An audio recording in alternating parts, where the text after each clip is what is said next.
Hi friends, this is lazy babe. ये Twitter से मैंने उठाया हुआ है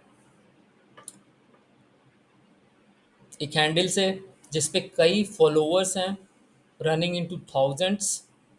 और वो इस पैटर्न को फ्लैग बोल रहे हैं या रही हैं। ठीक है, आप लोगों को क्या लगता है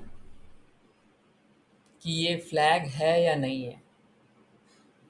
लेट मी टेल यू, जिसके बेसिक्स क्लियर होंगे उसको एक नज़र में ही मालूम चल जाएगा कि ये फ्लैग नहीं है।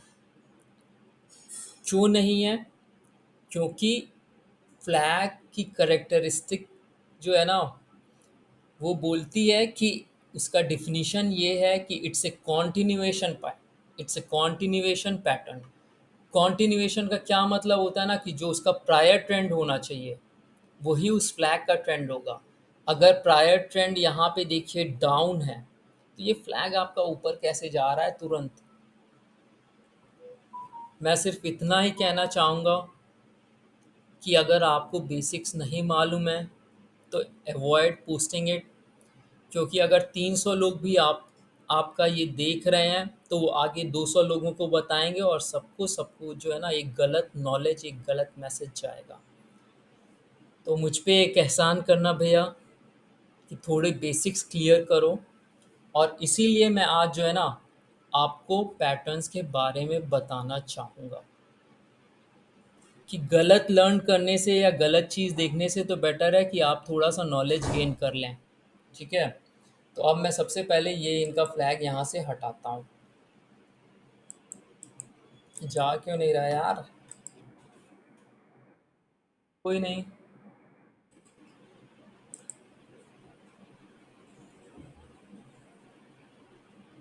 Don't say.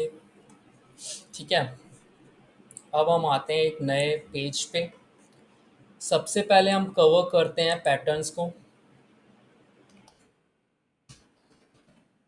पैटर्न ये दो टाइप के होंगे। पहला रिवर्सल, स्पेलिंग मिस्टेक कहीं होगी भैया तो माफ़ कर देना। दूसरा कॉन्टिन्यूएशन।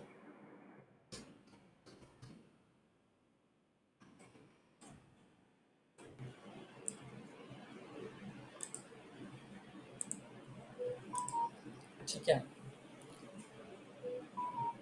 पैटर्न कवर करने से पहले आपको ट्रेंड लाइन के बारे में मालूम होना चाहिए कि what is a trend line.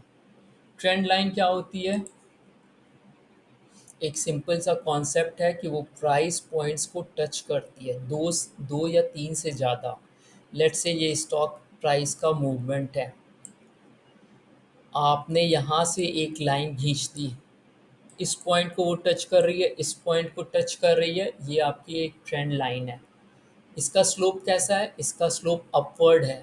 तो इसको ईजिली आप आइडेंटिफाई करके बोल सकते हैं कि stock price is moving up या गोइंग अप।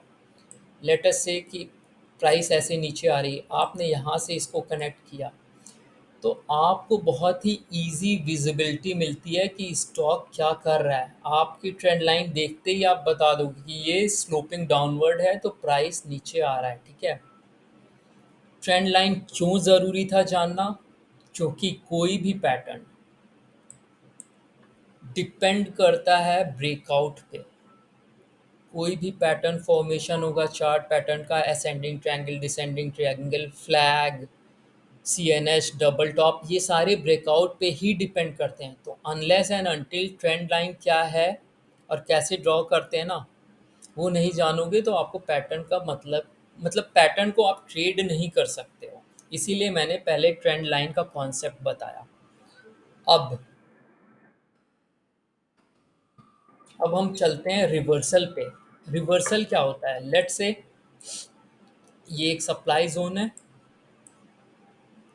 ठीक है, प्राइस यहाँ से मूव कर रही है, सप्लाई जोन को हिट करती है और वापस फिर ये नीचे आने लगती है। ठीक है, let us say this is point A, this is point B, और ये पॉइंट सी है। ओके, ए टू बी का प्राइस ट्रेंड क्या है, ए टू बी का जो ट्रेंड है वो अप ट्रेंड है। ठीक है, तो प्रायर ट्रेंड अप ट्रेंड है, लेकिन बी और सी में क्या हो जा रहा है, ये नीचे की तरफ आ रहा है, तो यहाँ पे एक रिवर्सल हो गया। किसका, प्रायर ट्रेंड का रिवर्सल हो गया। ठीक है, तो उसमें भी रिवर्सल पैटर्न्स आते हैं। ठीक है, अब कॉन्टिन्यूएशन क्या होता है, पहले अब हम वो समझते हैं। कॉन्टिन्यूएशन क्या होता है कि प्राइस लेट से ऐसे मूव कर रही है, अब थोड़ा कंसोलिडेट करती है और फिर से रिज्यूम करती है अपने प्रायर ट्रेंड को। ठीक है, फिर ये ऊपर चली गई, तो आपका प्रायर ट्रेंड क्या है, अप ट्रेंड है। ठीक है, लेटेस्ट से ये फ्लैग बना रहा है ये। ठीक है, और ये फ्लैग का पोल होगा, और जो आपने शुरू में देखा उसमें क्या था कि उनका प्रायर ट्रेंड नीचे का ही था और उन्होंने यहीं से स्टार्ट कर दिया और दो डंडी खींच के उसका फ्लैग बना दिया, which is wrong. Flag is a continuation pattern, तो उसका प्रायर ट्रेंड अप ट्रेंड होगा, थोड़ा सा वो हॉल्ट करेगा, प्राइस ब्रीथ करेगा या क्या बोलते हैं कंसोलिडेट करेगा, और फिर से वो अपने ट्रेंड को रिज्यूम करेगा। तो आज के लिए इतना ही। Thank you so much.